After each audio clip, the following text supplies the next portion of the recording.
So here we're going ahead to take a look at limits. So if we want to take our limit of our average rate of change, we would then have to go ahead and do our limit. Remember, after your x is your original function, and we're plugging in 2. And so you plug in 2 squared plus 4, we get that. And then what goes before, we're plugging in 2 plus h. So plug in your 2 plus h up here for your x. And then you'd still have to square it and add 4.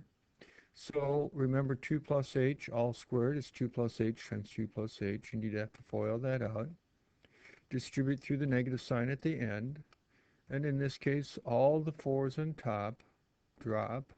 We have h's common top and bottom, so it simplifies down to this. Now we can go ahead and plug in 0 for our h, and we end up getting 4.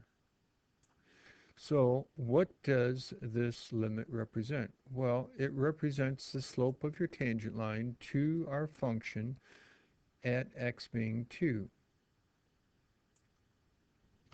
Now, if you were to go back and work this out up here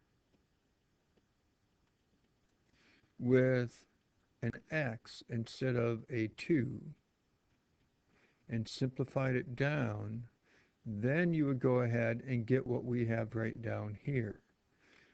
And they want to know what's our limit as h approaches 0. If you plug in 0 for h, you get 2x. So once again, we're looking at our IROC formula, which is slope of our tangent line, but it's also our slope predictor function. So in other words, what we have right here is our slope predictor function that tells us our slope anywhere along this curve.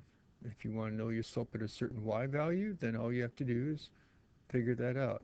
So if you want to work that out by hand, going ahead, subtracting your original function, taking x plus h, plugging it in right here for your x, then you'd have to FOIL out that first part.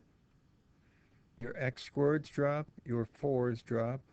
Now you can see you have an h in common to everything, and you get this. And now when you plug in 0 for h, we get our 2x, which is our slope predictor function. And that's what we were just talking about up here. So we want to know what is your uh, slope of your tangent line at this point. Well, if you look for your slope predictor function and you're looking for x being 2, plug in 2 and you would get your slope to be 4. When you're looking at the next one, you're looking for your slope at -1. So go to your slope predictor function, plug in -1, and you would get -2. Then you want to plug in 0 because you're looking for your slope at 0, and you would get out 0.